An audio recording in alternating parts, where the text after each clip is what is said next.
problem. Good afternoon again. Senate Institutions is back in action. We're going to be spending some time with Cassandra Ryan, Director of Regulatory Compliance and Risk Management, Agency of Education. She's going to go over Section 6. And Cassandra, welcome to Senate Institutions, and thank you. We apologize for being a little tardy, but welcome. Thank you. No, it's good to be here, and thank you for the opportunity to do it remotely. Thank you. So, what do you have for us? Well, today I'm here just to talk about our request for the emergency school construction aid.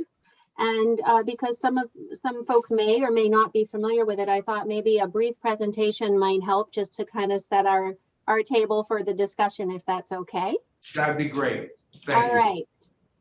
So we will go ahead and share the screen, make sure that everyone can see it.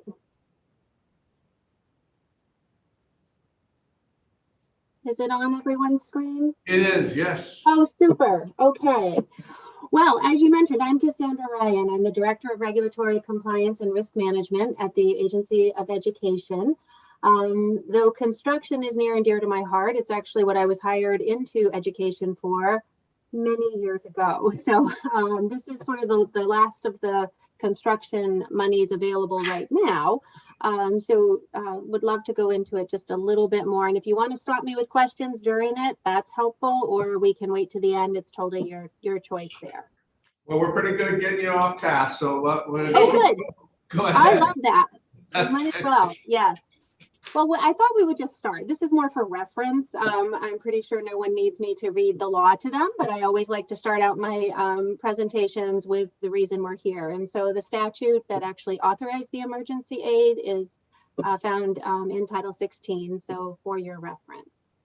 One of the kind of key things here is that very last number on the page, which does limit the availability of funds for a particular school district's project, emergency project, up to that $100,000. So this is a very small pot of money for some very small needs out there. In no case can the total project cost exceed $100,000. Is there a maximum on each school with how much they can get? There's not a maximum per school if they had more than one project, but it is that 100,000 is based on a project. So if a project, I talk about it a little bit later in the slides, but if a project were to be a $150,000 project and all 150, once you net out any of the unallowable costs, the aid would only be applied to that first 100,000. So it's a true cap on project costs that are eligible for the program. So again, really small dollars with a maximum aid of 30,000 per project. But a school obviously can have more than one emergency in a given period of time, and there's no limit on how many times a school district can tap into this program.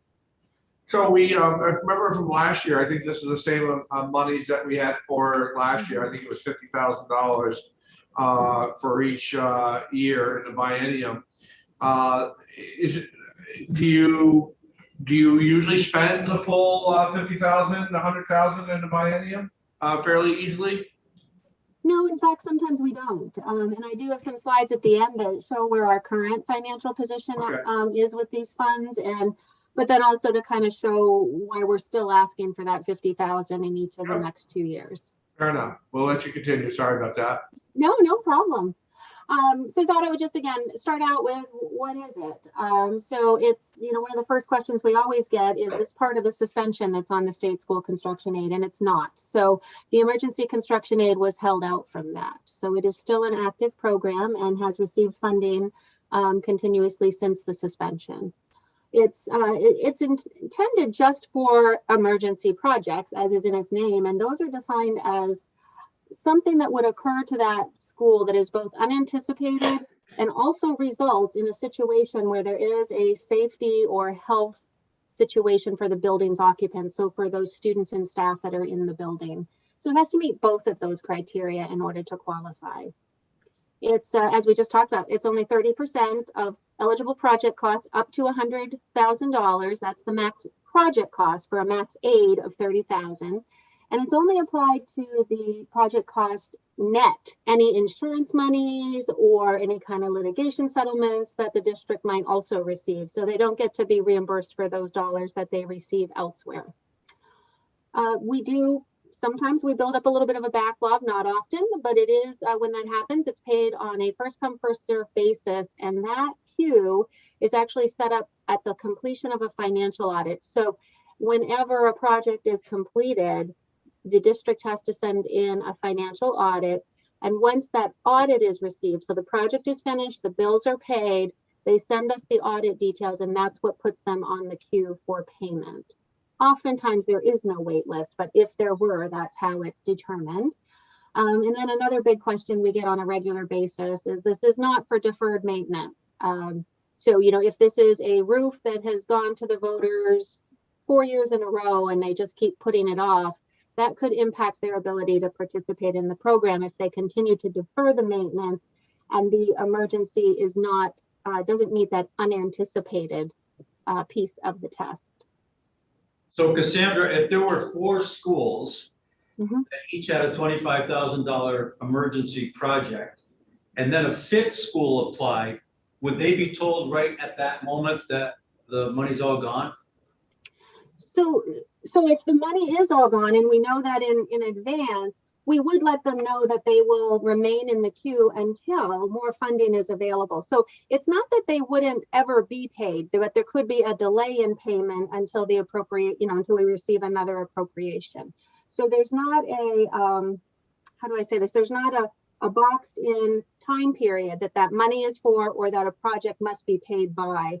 So when there is that queue that extends past our available funding, the district sits in that queue, holds their position, and sits in that queue until a further appropriation is received. Okay, thank you. So would they, on a situation like that, would they, as Brian, Senator Collmore just laid out, the 5th school would complete the project and then be reimbursed for that, or does it even happen that way? So that they would complete the project because most urgently, there's first of all, these are emergency projects. There's nothing Right. administrative that we want to be a reason to hold up these projects. So they would go ahead and complete the project. And then again, they would send in their financial audit. So in some cases, a project, like let's say there's 2 emergency projects, we'll keep it super simple right now. 2 emergency projects, and we find out one on January 15th, that's project 1. And then on February 1st, we are notified about project 2, and they send in those applications on those dates. Project 2 could actually be paid first if they complete and get their financial audit into us. It's really all about keeping things moving as fast as possible to get that funding out into the districts. Okay, fair enough. Okay. Whoops. I'm just speeding right through. So I just mentioned that these are emergency projects. The agency recognizes that. We do everything we can to make sure that there's nothing that really stands in the way administratively. So the application is super simple. It doesn't need to come in before the work starts. Oftentimes it does, but it doesn't have to be. We require a fairly slim amount of information at this point. So we need to know how the project is going to be funded on that short-term basis, as well as the district's portion. We do ask them to share with us how they plan to fund that. Sometimes it's some sort of a reserve fund. Sometimes it's small enough that it just comes out of the budget.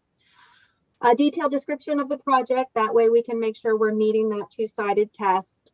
We ask for it to be certified by an independent and qualified authority. So if this was some sort of a plumbing issue, we would expect some sort of a statement from a plumber acknowledging that there's a need and that it was an emergency. We would ask for the estimated cost, and we would ask for that from 2 or more independent qualified estimators. That isn't always what we get. Sometimes these are such emergencies that the district just needs to move forward with them. And they're very small cost projects.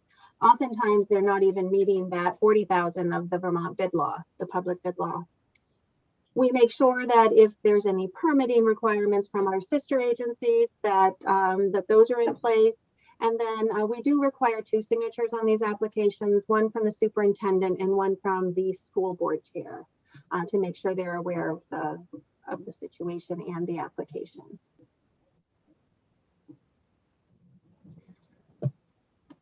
So we don't require that they seek our approval before they get it, get the issue fixed. Of course, again, we're just really worried. These are situations that are proving to be, in some cases, kids are out of school, or they may be having to shut down a classroom or a bathroom or a kitchen. So we don't hold them up.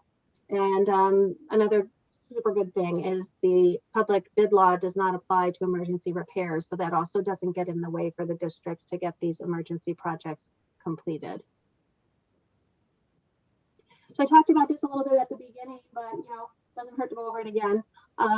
If your project is over $100,000, then fortunately, unfortunately, I don't know how to really say that for the state anyway. 100,000 is the cap. So 100,000 of the net project cost, that's your cap. So the max aid again would be $30,000. The rest of it just is not covered by this program. There is no current program that would cover emergency projects over $100,000. Way back, if we were to rewind the clock to when school construction aid was in place, there was another category of construction aid that would have picked up these types of projects that were over $100,000. But when the suspension came into effect, that was part of the suspension. So currently, only those projects up to $100,000 of an emergency project is covered. This gets a little bit to your question on current activity, like where we're at. 2022 was a good year as far as not very much emergency construction aid activity. I really look at that as a good thing. This is one of those programs that if it's not used, it's a positive. But there were two. One was the Charleston Elementary School, project cost $22,000, and the aid paid was roughly $6,600. And then we did have a water leak at the Barnett Town School for a $28,000 project cost with only $8,000 in aid. So again, you can see that much of the time, the dollar values are small, but they really are critical to our school districts as these are completely unanticipated expenses. Right now, as I sit here today, we've been notified of 3 potential applications coming our way. So I want to also clarify that just because an application comes to us doesn't mean it gets approved. And we don't make those decisions until we receive an application, until we have all of the information in front of us. So sometimes we get that phone call that says, hey, I've got for instance, a fire alarm system. Is that going to qualify? We really can't make those decisions until we get a completed application. But we have 3, the Randolph High School and CTE Center. Their boiler system failed. They had a supply pipe split. It unfortunately was under a foundation, as it can often be. And there was quite a bit of work that was needed to get that back and running. There was no heat in the school or water, and they were actually required to close the school. So they're working on how they're going to figure out the makeup days there. So they got the project underway, and my understanding is that we'll be receiving that application shortly, at which time we'll review it. We're also expecting that one to clearly be over that $100,000 of project costs. So when we're anticipating and estimating the aid that we will be paying out shortly, we would estimate this one to max out at that full $30,000. The Wells Village School, the fire alarm system in Bell Tower, we've been notified that there's some emergency situation there. I don't have the full details because I've not received an application. Westminster Central School had a power surge. I don't know if these projects will be approved, and I don't know how much they are at the moment, but they're sitting in our queue of expected applications. Yeah. Did you have a question? No, we're doing good. Okay, I'll keep us going so we can move forward. Currently, we have a balance, and we have 134,000, and that's without paying off any of the potential free that are coming through. We are reverting that 2020 funding, that 34,000. We were asked to revert it, and we fully will be reverting it. In fact, that's sort of the norm. And when I say the money, it's really just the authority. These are bonded funds, but so that 34,000 is due to be reverted, leaving us about 100,000. And then when we net out what we're expecting for the 3 projects in play, that probably brings us closer to that 50,000 mark. Experience wise, I would say 100,000 is the balance that we are comfortable carrying. So if we added the 50,000 that we've asked for, that will bring us back up to the 100,000 so that we are always ready for those projects when they come through. Again, it's really hard to predict we could get two on the same day, Right. or we might Yeah. go 6 months without one. It's an impossibility to predict other than just to look at historical numbers. But the sweet spot really does seem to be about 100,000 in the bank at one time, because it does allow us to meet those emergency needs in those exigent situations. Yep. So yeah, we asked for 50,000 for each of the 2 years. And typically that amount will fund 2 to 4 projects. Again, hard to predict. And happy to answer any other questions. Any questions? So thank you. I just also say, I like to let everybody know we have a cash component of our capital budget this year, capital funds. You are not part of the cash, you're in bonded dollars, so I would say that your money is probably pretty safe. Nothing, everything could be withstood, but the people that are in the cash part of this, of our capital budget, we like to let them know, but I would say you're probably pretty safe in that money. Super. Well, if you do come up with questions, we're always available. So just reach out, and either happy to come back or also just respond through emails, whatever works best for you. Well, I want to thank you for going through that. We have a new committee this year, and it was very, very helpful. Do you have a question? Just a request more than anything, Cassandra, could you email me that slide show you just showed us? Oh, absolutely. I did also forward it to Linda. Linda does have it if that's All easier. right. Great, thank you. Okay, great. Thank you very much, Cassandra. Thank you for All coming. right. We apologize to make you wait. We know your time's important, but we thank you very much. Not at all. Thank you, and safe travels home tonight. Thank you. Bye-bye. Bye. Okay, committee, we're gonna have, you have the EC in front of you. I kind of gave you the heads up with that yesterday. We have Senator Bray, Chair of Committee on Natural Resources and Energy. They've touched upon some of our areas in their bill, and they want to explain to us what that part is. And then we also have, yes, we also have some backup coming in. Senator Bray, how are you? Welcome. Thank you. Yes, no clean air, please. No clean air. Oh, we took the air out of Senator Mazza a little bit earlier, so we're trying to revive him back. He's looking a little deflated. Oh, he did. Well, welcome, Senator Bray. We appreciate you coming in. Thank you for the invitation, and I'm glad that while we have the bill, that we have a chance to stay in sync with your committee. So for the record, Bray, Chair Natural Resources and Energy, and we're looking at a housekeeping bill that we're advancing on behalf of ANR.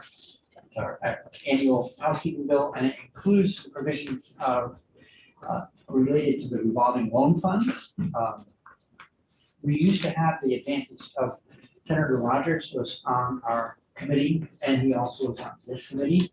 So he was an active liaison between the two to keep us all in sync about what was happening with the loan funds. And because he's no longer there, and when I saw these, I thought you all, as the committee that manages through the capital bill, I think the loan funds, would want to be aware of it. And so I'm really here just to say, this is going on in our committee. I wanted to make sure you're aware of it, take a look at it, and the technical expertise on all this is really with the commissioner and Ms. Smith, who know much more about the operation of the funds and why we really make some amendments. So that's. Do you want to turn it over to them? Yeah. Or do you, Well, any ju- questions? Why? Just a quick question of how your bill relates to the budget as we see it. Yeah. So I think it's in section 9, but I don't know. I haven't seen it. So I think maybe the staff would know Yeah. what area it's in. I It would just be important for us to have that because we've assigned those to. Sure. And then the other thing too, while I'm here, is that Chair Emmons has talked to me, and when we talked to before break, that they're looking at the same funds, and I don't know if we'll end up actually, you may see that this language a second time Right. through. But last year, some of the provisions in housekeeping got left behind. And rather than risk that happening because somehow they didn't make it over, I thought it'd be wise for us to put them in this bill. We were passing duplicate language. It doesn't hurt, but it definitely hurts if we miss it entirely. So on behalf of A&R, we wanted to include it in the bill. And I just want to make sure that you all heard about it in a timely way so that there's not a surprise. Thank you. Otherwise, I know Senator Calmore would be asking me a question on the floor. I'd have to be taking a recess from the council. Sounds good. Thank you. And who wants to lead off? I think I'll start, for the record, John Dealing, Commissioner for RTC, with me is Hannah Smith, who's our acting general counsel, for all hard questions to her. So that, Thank you, Commissioner. Thank you for coming, both of you. Actually, you are correct in this section. Yeah, okay. And the specific housekeeping matter that we want to take up is, when this was passed in 2018, the committees were concerned. So what we did is we expanded the availability of these funds, some of these funds, to private entities. And just to make clear, private entities in this context typically means nonprofits. They're just not municipalities. So that's the population we're dealing with. There was some concern expressed back then that we didn't want to displace municipalities and not have enough sufficient funding for them. And so that was my understanding. I wasn't here then, but my understanding is that was the reason that we set the sunset. So just so we can get a look at how it worked. And our experience has been we're doing fine. We haven't had to bypass any municipal loans or grants, or loans in this case, because of this development of these funds to the nonprofits. So we're seeking to basically get rid of the sunset provision and then just extend this forward. So that's it in a nutshell. Well, cool. Any questions? Yeah, can you remind me why these two dates are being not sunset? Let's see what I have. Yeah, it says the dam registration program report will be postponed, the date of it, Oh, and that's- then the design standards will be postponed. I was curious why we wouldn't fulfill this So, on time. okay, so those, we just needed more time. So it's different. Yeah, this was very specific to the sunset provision. There's a lot of work going on. So we're gonna make those deadlines. Is that typical to do that, to push dates out like that when people are gonna meet It's deadlines? not atypical, I would say. Okay. You know, Good to know. We Thanks. do our best, but dam safety in particular has been a very overburdening for many years. There was 2 people doing all the work for the state. And we finally got to start, we're up to about 5. And there's a lot of. Commissioner, we got a brand new committee here. How many dams do we have in the state of Vermont that you're looking for? I think the number's over 100, aren't they? Oh, it's like 1,500. 1,500 total. Okay. I believe Yeah, 100. I guess it is over 100. It's a lot of small dams. Yeah, those damn dams. Yeah. It's up to us to make sure that they're safe. Yeah. So it's a big exercise. So is this sufficient, or should we be pushing out the dates? That's just the report. I think we'll be okay. We base that upon our capacity. So I think this is just reporting. Is there a penalty if you don't make those dates? Is that why we're pushing them out, or just so that our expectations are right? I think we don't want to just blow out deadlines. We want to Okay. trust. No, I think that's great. You know, Alright. We take it seriously. We really do try. We do a pretty good job, but things like this happen. And so staff will come to my office and say, look, we need more time. So that's. Thank you, appreciate it. Okay. Anything else? That's. Well, Go ahead. I'm sorry, Yeah, because I no. just saw this. It has a lot of different things in it too. So the dams are private. Well, they're private dams on public water, sounds like. Some are state owned. There's a number, Oh. there's a number of state owned. okay. That's interesting. It's not three. DEC actually owns a number of dams. Okay. You know. I'm used to the really big ones on the Connecticut River. Yeah, we don't. Waterbury Dam is state owned, Wrightsville Dam Okay. is state owned. So there's a number. Okay. A lot of money to Waterbury Dam, I think, a few years ago. Whatever, we're continuing. It's going right now, yeah. Yeah, we Whatever needs a lot of work. So the salvage yard stuff. So I'm just curious because there are a lot of, I see a fair amount of abandoned salvage yards. Yeah. that are basically something that the state probably is gonna have to clean up because people abandon those, people have a lot of cars that are not in a garage. And they That's just, not our jurisdiction. so it's just in this, Yeah, that's okay. all All we're asking for. Okay. Right, yeah, that's. right, all right. I'll find out about that another way. That's good. Okay. And it's part of the reason we're here, I think Chair Evans has expressed some interest in putting the sunset provision into the bill of her. Okay. So, because it was really just a technical in our view. I see, okay, so this is, Brought the whole bill. Right. Just so you know, the salvage yard, the reason we're making this change is that there's a sorry, provision. well, we don't need to talk about it. I can talk about him in the hall. Yeah, I like salvage. Oh, me too, I'm much actually. better at that stuff than I am at budget, so I think. All right, well, maybe we'll have to talk in the hall. I don't want out. You talked to the chair, there you go. Senator Harrison, please don't poke the bear. Yeah. Commissioner, thank you very much. That's all right, thank you. We appreciate it. We appreciate all of you coming in very much. We appreciate the courtesy, Senator Bray. And, She wants to work with you on salvage. I'm yard. just- She wants to open one up. Just curious. It's an interesting story. Right down to bring the tire burning facility. Is it bonds and dollars or is it cash fund? Just let us know which one it is. Yeah, that's a good one. Thank you very much. Thank you. Have a good day. Somehow I forgot the tire burning part when I was in the chair. I've been thinking. All right, Thank next you. time. Thanks.